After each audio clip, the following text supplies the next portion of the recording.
You wanted the best. You've got the best podcast. The hottest podcast in the world. The Chris Voss Show, the preeminent podcast with guests so smart you may experience serious brain bleed. The CEOs, authors, thought leaders, visionaries, and motivators. Get ready. Strap yourself in. Keep your hands, arms, and legs inside the vehicle at all times, because you're about to go on a monster education roller coaster with your brain. Now, here's your host, Chris Voss. Hi, folks. It's Voss here from the ChrisVossShow.com. Welcome to the big show, my family and friends. We really appreciate it. Thanks for tuning in. As always, the Chris Voss Show is the family that loves you but doesn't judge you, at least not as harshly as your mother-in-law, because, she never liked you anyway. But get on our good side. Refer to the Chris Voss Show. Go to goodreads.com/Chris Voss, LinkedIn.com/Chris Voss, Chris Voss 1 on the TikTokity, and all those other crazy places on the internet.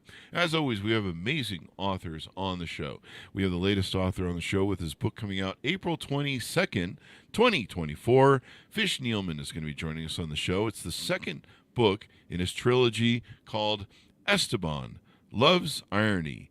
And we'll be talking about his book, what's inside of it, and why you're going to enjoy reading it. Fish Nealman is a distinguished luminary in data-driven business decisions. He is renowned for his insightful expertise, shared through a series of technical books with a global footprint spanning numerous countries. His profound insights enrich his debut fictional trilogy, seamlessly blending imagination and reality. As a seasoned professional, he's collaborated with organizations worldwide, unlocking the untapped potential of data. Through his masterful storytelling, readers are transported to captivating realms as his keen observations form the cornerstone of his transcendent tale. Welcome to the show. How are you, Fish? I am great, thank you. Excellent. Give us a .com. How can people find you on the interwebs to get more knowing about you?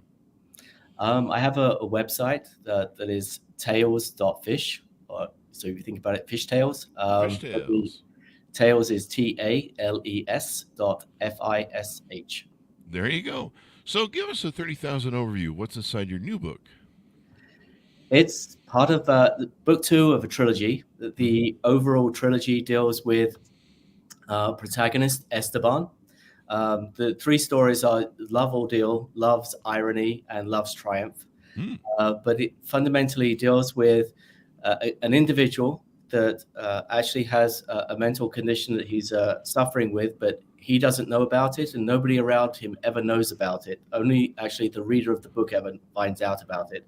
Oh, wow. But it's a story of a remarkable individual that changes the world for the better.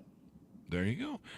So now this is the second book in your trilogy, the Esteban trilogy. The previous book was called Esteban, Love's Ordeal. Is that correct? Yes, that is correct. Mm-hmm. And are these both standalone books, or do you need to read the first one before you read the second one? They are intended to be read one after the other. So the continuation of a story. So it's the book, overall, the 3 books, it's multi-generational. That the first couple of chapters of the first book deal with Esteban's parents. But realistically, through books 1, 2, and 3, it's following Esteban's life. So you go from Esteban being born all the way till he's in his 60s. Wow. Now, I noticed that you've written a lot of other books, like technical books and stuff. That is correct. Yes. Mm-hmm. What made you move from technical books to writing novels, I guess? That's a great question. One of the things that I found was when I'm writing on technical things, and they tend to be things about centered on computing and technology and how to ultimately deal with very complex things that we now have to deal with, especially in the technical realm. And I found in how I explained things, I was often gravitating towards using analogy, which led me into storytelling.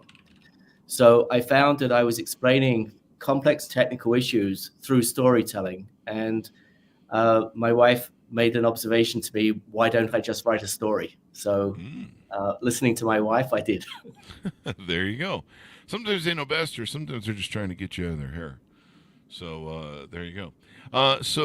When you set out to write this novel, what were some of the thoughts that were going through your head? Why were you enamored with this area of the world and this character?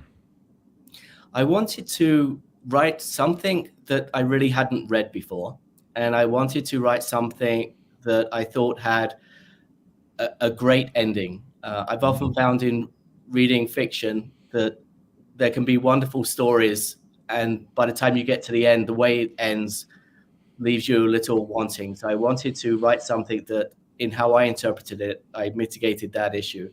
But I wanted to write something that I hadn't felt I had read before. Mm. So my story, in some parts, takes the hero's trope and follows that. But unlike a normal hero's journey story, where something happens to the protagonist that pulls him along and he's trying to accomplish and overcome something, Esteban himself, he's not motivated or driven in that way. So I found I was having to write a compelling narrative to pull the reader and to keep the reader with the story, because there wasn't anything inherent in the story that was then pulling the protagonist along. Mm. And so it was within that I was just trying to write something different that There I you go. hadn't myself before. So give us a little bit about your history. How did you grow up? What motivated you to want to become a writer and start writing? I was originally born in London, England, Mm. and grew up there in London. I went to school just outside of London. Um, After I graduated, I went to work, and then was given an opportunity to come to America, Oh, wow. and which I love the idea of doing that.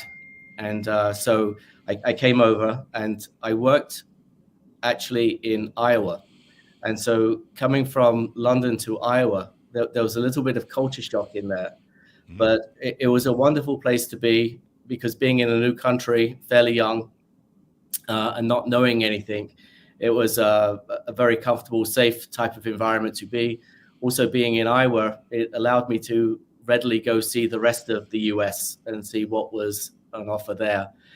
And I enjoyed my time in America so much, and was given the opportunity to stay longer, which I took, and so I've been here ever since I originally came over. And I was always working in the computer field, and along with that, I'd been doing some side things, some teaching in some universities, and I had been given an opportunity with my work, to work with governments around the world. So during my career, I worked in over 50 countries on 6 continents. I haven't been to Antarctica yet. Mm. And so I was doing a lot of fantastic stuff. And I'd been part of various industry committees and written some industry standards about things, very technical. I'd written a number of books and textbooks for colleges on technical subjects. And as I said, because I found I was writing a lot of narratives and stories to explain things, it opened up an opportunity to explore some of the thoughts I had about storytelling, but being able to also pull in some of the observations I had made in my travels throughout the world. So one of the backdrops to the Esteban trilogy is it becomes very multicultural. So Esteban himself was born in Mexico. A lot of the story there's a little bit that takes place in the US. A lot of the story takes place in Mexico, Spain, Germany, Italy, Singapore, parts of Africa, the Middle East. So it's really pulling on all places. I've seen the different types of people that I've met, trying to kind of get their personalities involved and really have a broad integrated story that ultimately gets the world into a better place. There you go. Oh, we always want to try and get this world into a better place because it's having some issues right now. 1 or 2, yes. There you go. So the title of the book is called Esteban. And who is this Esteban? Tell us about this character and flesh him out for us, if you would. The story begins with his father, Stephen. And Stephen is a troubled youth. He's the fifth of 7 children, and he gets lost in being in such a big family that he doesn't get the attention he needs. And so he always seeks and strives to get attention and to be noticed. And it causes him to have some deviant behavior. He ultimately gets emancipated and kicked out, and he goes around, and he finally gets some employment in Puerto Rico, where he's sent to Mexico. There he ultimately meets his future wife, Isabella. And so Isabella ends up getting pregnant, and Stephen is forced into marrying her. And Esteban is the result of that. Stephen is a domineering type of character, and he wants his son to be called Stephen. But at this point, between Esteban's parents, there's a lot of friction and animosity between the two. So his mother tries to be a little bit vengeful, and instead of directly calling her son Stephen, uses the Spanish equivalent Esteban as a way to not do what her husband wanted, but kind of sort of do it. And that creates a lot of animosity too within the family, that Esteban's father, Stephen, is so irritated by that he almost wants nothing to do with his son. And so Esteban, between his parents, really struggles with trying to get the love and attention he wants from his father. But his mother, he's overwhelmed by the love and attention he gets from her. So he grows up in a very dysfunctional family. Oh, wow. And so that probably shapes him and motivates him in how he does this. Now, you put this in the setting of, I'm not sure if I'm pronouncing this right because I'm poorly traveled, Macau.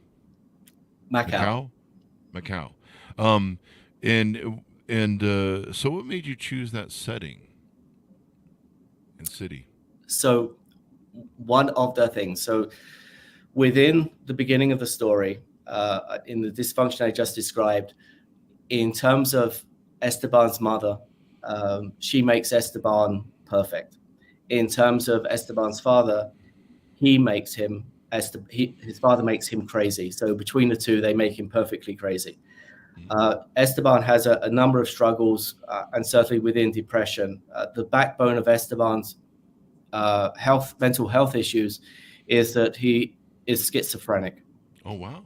And in the medical field, the exact nature of schizophrenia, what brings that on, is not completely known. So I, in part, include some environmental things, his parents contributing to it, as well as situations he encounters that he becomes depressed and suicidal. It's when he's in school when this first happens. When he gets to this low ebb in this part of his life, his schizophrenia kicks in and he starts to hallucinate. And within the primary person that he hallucinates, which Esteban goes on to, because of his mother's wishes, seeks to become a Catholic priest. Oh, really? The person that Esteban begins to hallucinate is Jesus. Wow. And so it becomes very supportive within that. But at one point, in a struggle within love's irony, that Jesus suggests that they go on a vacation and suggests that they go to Macau, which is a region of China where gambling is allowed. And so Esteban himself has no idea why he's directly going out to Macau, but he finds out through Jesus that they've gone there to gamble. And Esteban does extremely well. Really? Wow. Phenomenally well. Jesus' lead at the roulette wheel. At the roulette wheel, at the craps table, and also with blackjack. I need Jesus to go with me to Vegas. Yes, there's a very funny scene within that. But because he's hallucinating, nobody sees Jesus other than Esteban himself. Yeah. One of the reasons why it's not an anomaly or problematic for other people to kind of see Esteban's potentially quirky behaviors is because when he's studying to become a priest, he learns to say his prayers while he's walking. So he has been seen in life talking to himself, but in learning to say his prayers, reciting them. Because he's a priest, he's very humble, he's plenty of humility. So within his characteristics, there's nothing abnormal about him. And so he goes on, so nobody else can see him. Jesus himself, because he's hallucination, physically can't do anything for Esteban, can't perform any magic, can't do anything miracle-wise or anything special like that. But because of his deep depression and schizophrenia, Esteban, Jesus is essentially a crutch that enables Esteban just to kind of get through life. But he does very well in Macau. He gets thrown out of the country because he does so well. But with the money that he wants, it is put to really good use. So he doesn't really keep anything for himself and donates it to actually what turns out to be the reason he went to Macau to begin with. Was he did have a love interest, even as a priest, which he acknowledges he shouldn't do or anything. He is human as a basic tenet through all of these things. So he's susceptible to desires of people, humans. The flesh. The flesh. So the person he was having the affair with, Asia, she leaves. He goes away to Macau. Asia has gone to back to school to become a medical doctor, and Esteban, with his winnings, sets up a trust for Asia so that all her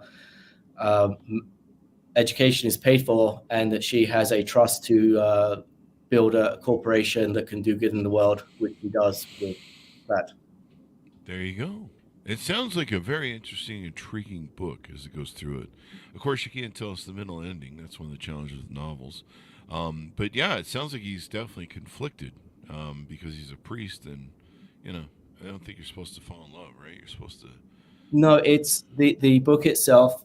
It pulls on human condition, human nature, and a lot of things, and it walks a fine edge that could make certain things uncomfortable, but it's not trying to throw it in your face and make things abrasive for the sake of abrasion, but rather just exploring human nature, human condition. Yeah. I noticed the spelling of Asia, of the character in your book, is the same as the Steely Dan spelling. Any relation there? 1,000% relation. It was that album that I took her name from, and the spelling and the pronunciation. There you go. It's a great album. In fact, there's been a producer, I forget his name off the top of my head, who's been interviewing people that did the sessions with Steely Dan for Asia. And Asia has Steve Gadd, I think, was the drummer on it, and he just did some amazing thing. In fact, we had, I believe, the producer of that album and several of the Steely Dan albums and a lot of great albums on the show to interview about his work as a producer and stuff. So it was pretty amazing stuff. This thing is every time you say Asia, my brain goes Steely Dan. We had Bill Schnee on the show back in 2021. He's referred to as the chairman of the board because he's such a great recording engineer. And so he engineered like so many great albums, Barbra Streisand, Dire Straits, you name it. He Carly Simon, Ringo Starr, Art Garfunkel, the Pointer Sisters, Boss Skaggs, Huey Lewis, the Dire Straits, Whitney Houston. He did Whitney Houston's first seminal album that was just a rock. But yeah, he was on Asia and several other things. So it was a wonderful discussion with him. But yeah, Asia. I thought that was interesting. You keep saying Asia, and my brain goes Steely Dan. There's also, from a music standpoint as well, there's a number of influences from other more modern people like Morrissey, who was originally in the band The Smiths. So there are a number of either albums that I've really liked or musicians that I think are wonderful in the music they produced. Some of their things have influenced the book in some ways. There you go. There you go. Well, it's very interesting, all this stuff that goes into this, and yeah, it's pretty wild. So, give us what do you hope to achieve with the trilogy? I guess there'll be a third book coming out. That is correct. The third one will come out in the summer. So I'm hoping it will be read and enjoyed, and if that happens and it does find an audience, that I have planned a fourth and fifth book to go with it as well. Well, that should be very interesting. If it does the fourth and fifth book, of course, you want it to take and work good for you and all that good stuff. That can make all the difference in the world. Do you think it's going to be along the same lines? It's going to be rolling down with his life and some of the issues that he has. Yes, the fourth book will be a continuation of his life. There is in the first book, his father disappears, and in the fourth book, there will be a backstory as to how that happened, and that they will be reintroduced. And it will also be that how during the course of Esteban's life, his father has been watching him from afar, but with him. So in the beginning, where Esteban spends his whole life not having his father's love, will end up being able to get that, and would have been the missing ingredient through all of the good things that Esteban has accomplished and all the experiences he's had.